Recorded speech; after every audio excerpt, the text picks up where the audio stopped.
Namaskara friends. Today I am from Ambavero Motor Driving Training School. Today one new student is came here for the sake of driving. So he is learning from past 4 days, and his friend is here. He is also learn driving.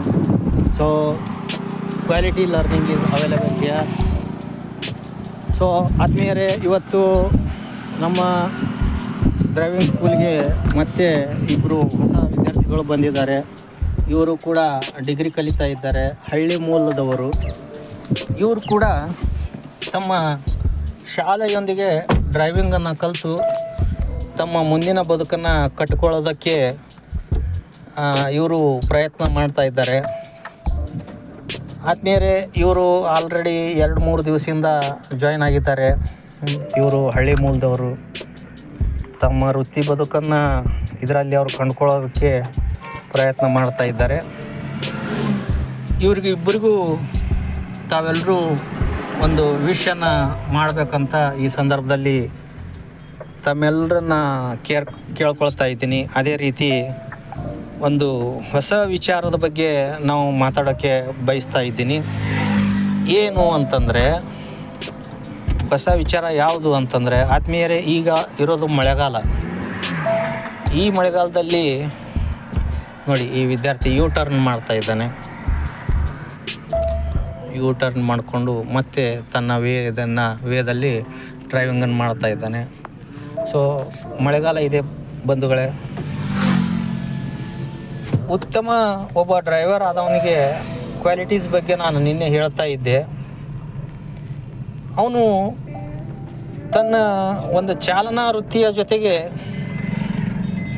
ಅವನು ಸಾರ್ವಜನಿಕವಾದಂಥ ಹಲವಾರು ವಿಚಾರಗಳ ಬಗ್ಗೆ ಗಮನ ಕೊಡ್ತಾ ಇರ್ತಾನೆ ಬಂಧುಗಳೇ.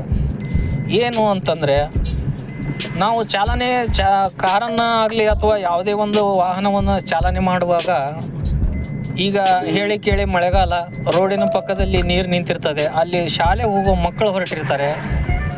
ಆ ನೀರಲ್ಲಿ ವೇಗವಾದಂಥ ಒಂದು ವಾಹನವನ್ನು ತೆಗೆದುಕೊಂಡು ಹೋದರೆ ಆ ನೀರು ಆ ಮಕ್ಕಳಿಗೆ ಸಿಡಿಯೋ ಚಾನ್ಸ್ ಇರ್ತದೆ. ಆ ಮಕ್ಕಳ ಬಟ್ಟೆ ಗಲೀಜಾಗ್ತದೆ, ಅವು ಶಾಲೆಗೆ ಹೋಗೋಕ್ಕೆ ತೊಂದರೆ ಆಗ್ತದೆ.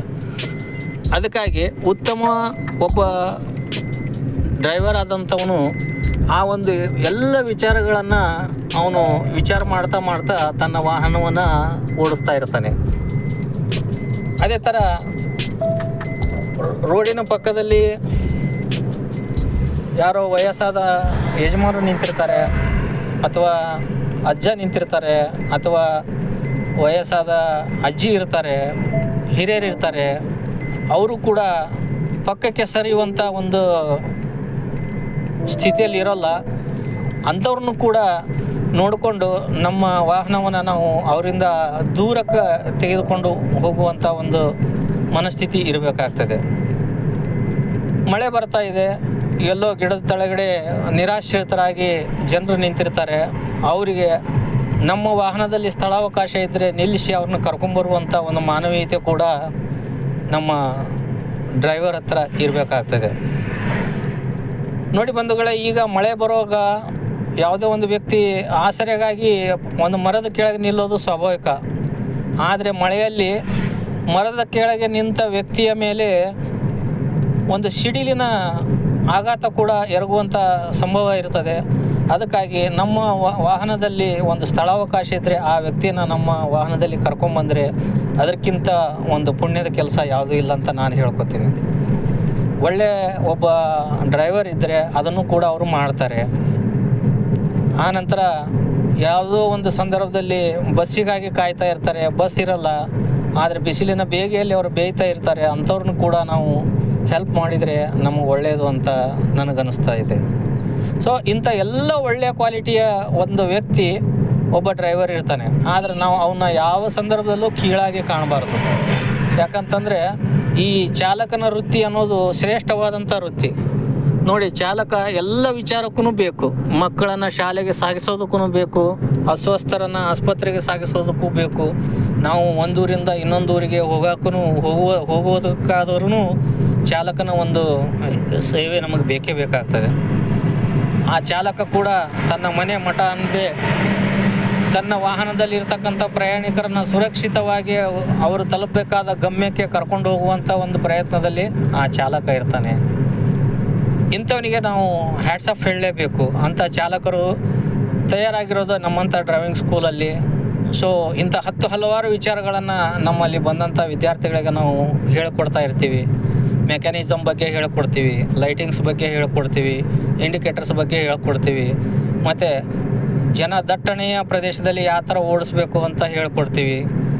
ಅತ್ಯಂತ ಒಂದು ರಶ್ ಇರ್ತಕ್ಕಂಥ ರೋಡಲ್ಲಿ ನಾವು ಯಾವ ಥರ ನಮ್ಮ ವಾಹನ ಚಾಲನೆ ಮಾಡಬೇಕು ಅನ್ನೋದನ್ನು ಕೂಡ ನಾವು ಹೇಳ್ಕೊಡ್ತಾ ಇರ್ತೀವಿ. ಇಂಥ ಕ್ವಾಲಿಟಿಯ ಒಂದು ಡ್ರೈವಿಂಗ್ ನಿಮಗೆ ಬೇಕು, ತರಬೇತಿ ಬೇಕು ಅಂತಂದರೆ ನೀವು ಶ್ರೀ ಅಂಬಾಭೈರವ ಮೋಟರ್ ಡ್ರೈವಿಂಗ್ ಟ್ರೈನಿಂಗ್ ಸ್ಕೂಲಿಗೆ ಒಮ್ಮೆ ಸಂದರ್ಶನ ಮಾಡಿ ಅಂತ ಈ ಸಂದರ್ಭದಲ್ಲಿ ಹೇಳ್ತಾ, ನೀವು ನಮ್ಮ ಶಾಲೆಗೆ ಮಾಡುವ ಉಪಕಾರ ಅಂತಂದರೆ ಈ ಎಲ್ಲ ವಿಚಾರಗಳನ್ನು ನಿಮ್ಮ ಮಕ್ಕಳಿಗೆ ಅಥವಾ ನಿಮ್ಮ ಗೆಳೆಯರಿಗೆ ಅಥವಾ ನಿಮ್ಮ ಪಕ್ಕದ ಮನೆಯವರಿಗೆ ತಿಳಿಸಿ ನಮ್ಮ ಸ್ಕೂಲಿಗೆ ಅವ್ರು ಬಂದು ಅಡ್ಮಿಷನ್ ಮಾಡುವಂತೆ ಮಾಡಿ ಅಂತ ಈ ಸಂದರ್ಭದಲ್ಲಿ ತಮ್ಮೆಲ್ಲರನ್ನ ಕೇಳ್ಕೊಳ್ತಾ ಇವತ್ತಿನ ಈ ಕ್ಲಿಪ್ಪನ್ನು ಮುಗಿಸ್ತಾ ಇದ್ದೀನಿ. ಧನ್ಯವಾದಗಳು ಫ್ರೆಂಡ್ಸ್, ಧನ್ಯವಾದಗಳು.